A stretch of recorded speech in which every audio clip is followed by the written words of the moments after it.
राधे राधे दोस्तों, आपका स्वागत है आपके चैनल जिसका नाम है भारत की कहानियाँ। आज हम आपको सुनाने जा रहे हैं एक कहानी जिसका नाम है अभ्यास का महत्व। प्राचीन काल में वृद्धराज नाम का एक बालक एक गुरुकुल में पढ़ता था। उसका मन पढ़ने लिखने में नहीं लगता था। सभी विद्यार्थी उसे मूर्ख राज कहकर उसका मजाक उड़ाते थे। उसने सोचा शायद मैं सचमुच ही बुद्धू हूँ।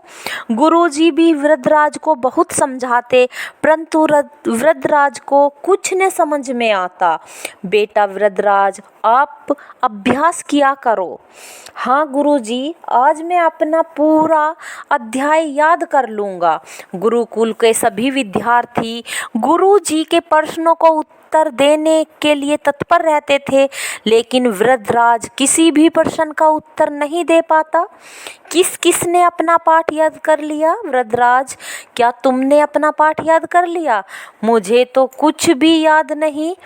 एक दिन गुरुजी वृद्धराज से पढ़ाई लिखाई छोड़ देने को कहते हैं। शायद भगवान ने मेरे भाग्य में विद्या नहीं लिखी। बेटा वृद्धराज, पढ़ना लिखना तुम्हारे बस की बात नहीं। तुम अपने गांव लौट जाओ और पिता के काम में हाथ बटाओ। गुरुजी की बात सुनकर वृद्धराज को बहुत दुख हुआ। वह गुरुजी के पांव छूकर घर की ओर चल पड़ा। उसने रास्ते में सत्तू खाया और पानी पीने के लिए एक कुएं पर गया। कुएं पर पानी भरने आई महिलाओं द्वारा कुएं की जगत पर जहाँ घड़े रखे जाते हैं वहाँ उसे गड्ढे दिखाई दिए। ध्यान देने लगा वो। घड़े रखने के लिए आपने ये कितने अच्छे गड्ढे बनाए हैं। यहाँ ये गड्ढे हमने नहीं बनाए हैं, ये निशान घड़ों के कारण स्वयं ही बन गए हैं। क्या मिट्टी के घड़ों में इतनी शक्ति होती है कि पत्थर को घिस दे? हाँ बेटा, घड़ों के बार बार रगड़ने से पत्थर घिस गया। ओ हाँ बेटा, घड़ों के बार बार रगड़ने से पत्थर घिस गया और ये निशान बन गए।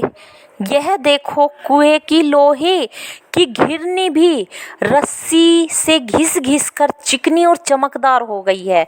जब मिट्टी के घड़े पत्थरों को और कोमल रस्सी लोहे की घिरनी को घिस सकते हैं, तो बार बार अभ्यास से क्या मैं शिक्षा प्राप्त नहीं कर सकता?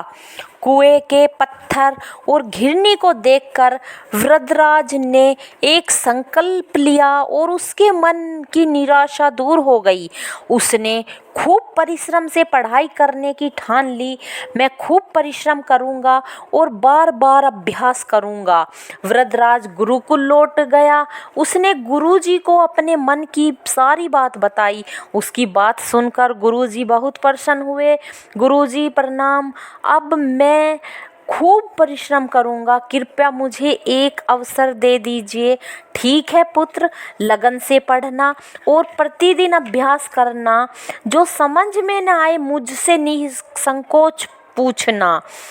वृद्धराज अभ्यास के महत्व को समझ चुका था। उसने खूब परिश्रम किया। बड़ा होकर वृद्धराज बहुत ही विद्वान और ज्ञानी पंडित बना। थैंक यू दोस्तों। तो आज की कहानी यही ख़त्म। इस वीडियो को लाइक कीजिए, चैनल को सब्सक्राइब कीजिए और वीडियो को शेयर करना ना भूले, कमेंट कीजिए और अपना सपोर्ट बनाए रखिए। Thank you.